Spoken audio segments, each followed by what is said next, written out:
Missed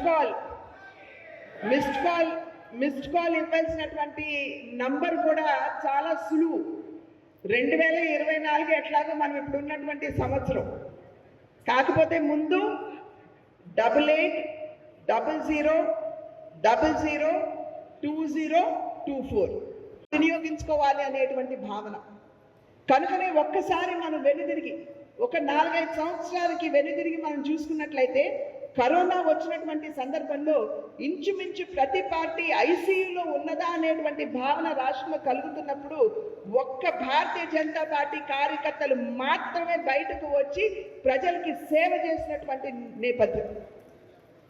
వారి ప్రాణాలని సైతం లెక్క చేయకుండా బయటకు వచ్చారు. కరోనా ప్రాణాంతకం అని తెలిసినా కూడా మన నాయకత్వం ఇచ్చినటువంటి పిలుపుని గౌరవించి వారందరూ కూడా బయటకు వచ్చి సేవ చేయడం జరిగింది.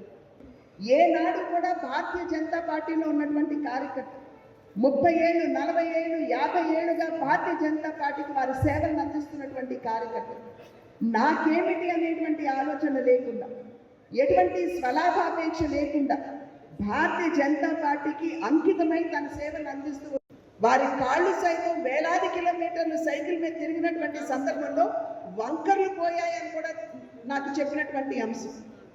అది మాత్రమే కాకుండా వీరు ప్రచారానికి వెళ్తున్నటువంటి సందర్భంలో అప్పట్లో భారతీయ జనతా పార్టీని అంటరాని పార్టీగా చూస్తూ కనీసం భోజనం కూడా పెట్టినటువంటి నేపథ్యంలో వారు స్వయంగా చపాతీలు చేసుకుని ఎండలో ఎండబెట్టుకుని వెళ్ళి ఎక్కడ ఆకలైతే అక్కడ నీళ్లలో నానబెట్టుకుని ఆ చపాతీలు తిని వారు ప్రచారం చేసేవారు అని చెప్పారు. అది భారతీయ జనతా పార్టీ బలం. ఆ మహానుభావుల యొక్క బలిదానం మీద ఇవాళ భారతీయ జనతా పార్టీ దానికి పునాది చేసుకుని వాళ్ళు నిలబడి ఉన్నటువంటి నేపథ్యం. కనుకనే ప్రతి భారతీయ జనతా పార్టీ కార్యకర్త ఆ మహానుభావుల యొక్క స్ఫూర్తితోటి నేటి వరకు కూడా భారతీయ జనతా పార్టీకి వారి సేవలను అందిస్తూ వస్తున్నటువంటి నేపథ్యం. కనుకనే భారతీయ జనతా పార్టీ కార్యకర్తల యొక్క బలం మీద ఇవాళ నిలబడి ఉన్నది అనేటువంటి అంశం నిర్వివాదాంశం అని చెప్పి మీ అందరికీ కూడా నేను తెలియజేసుకుంటున్నాను. అదేవిధంగా సామాన్య ప్రజలతో మమేకమవడం.